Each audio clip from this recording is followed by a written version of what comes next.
I'd like to talk to you about extinctions that have happened on Earth in the past. There have been 5 of them. It's been said by many people that we're in the 6th great extinction, and we'll talk about that in a bit. But let's turn our minds to the past for the moment. The largest extinction we've ever had here on Earth was called the Permian mass extinction. So let's talk about it for a little bit.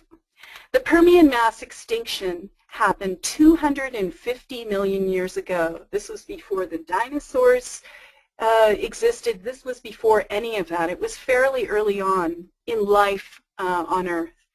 It was known as the Great Dying, and it was the closest we've ever come to extinguishing all complex life on Earth.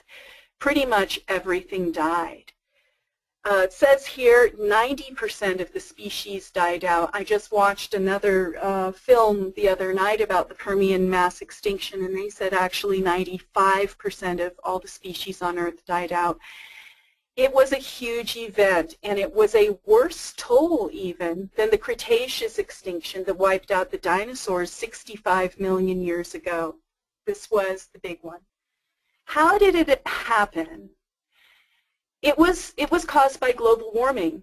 There was extreme global warming when carbon dioxide was released. This is how that carbon dioxide got released.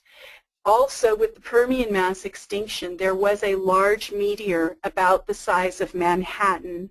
It skimmed along the Earth near Siberia and opened up, it kind of lanced open the mantle, and a huge rift. I'm not exactly sure how long it was, but it became volcanic, and there were volcanic emissions in this long rift. It was called the Siberian Traps, and it just is exactly what you would think, you know, endless volcanoes emitting carbon dioxide into the atmosphere for a long, long time. Now, there was methane hydrate at this time as well, and there was methane hydrate frozen in our Paleo-Arctic. And as the carbon dioxide began to heat the atmosphere, it jump-started the methane monster back in the Permian times. And this caused the methane hydrate to come into the atmosphere.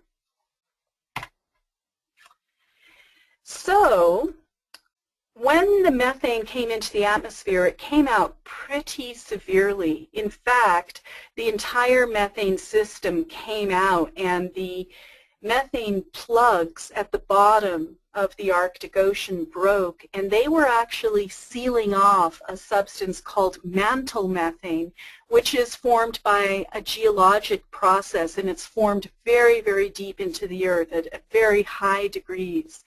I think 300 kilometers down and at 12,000 degrees.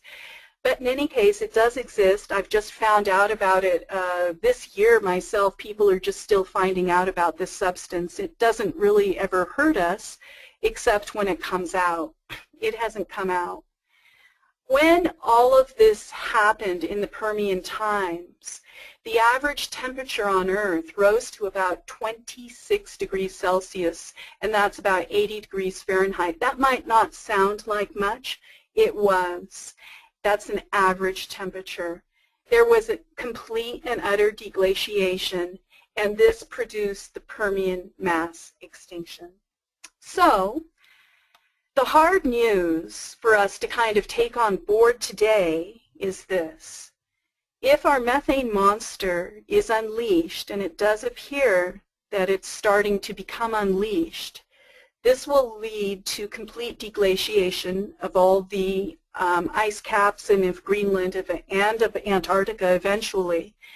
And it will ultimately, it's such a severe imbalance right now, you know, the way we've pushed it so hard, that it will, we think, lead to the extinction of life on Earth. This is a very, very hard fact to take on board. It's impossible to get your conscious mind around it. However, just try and take it on board intellectually and start to work with it. It takes years.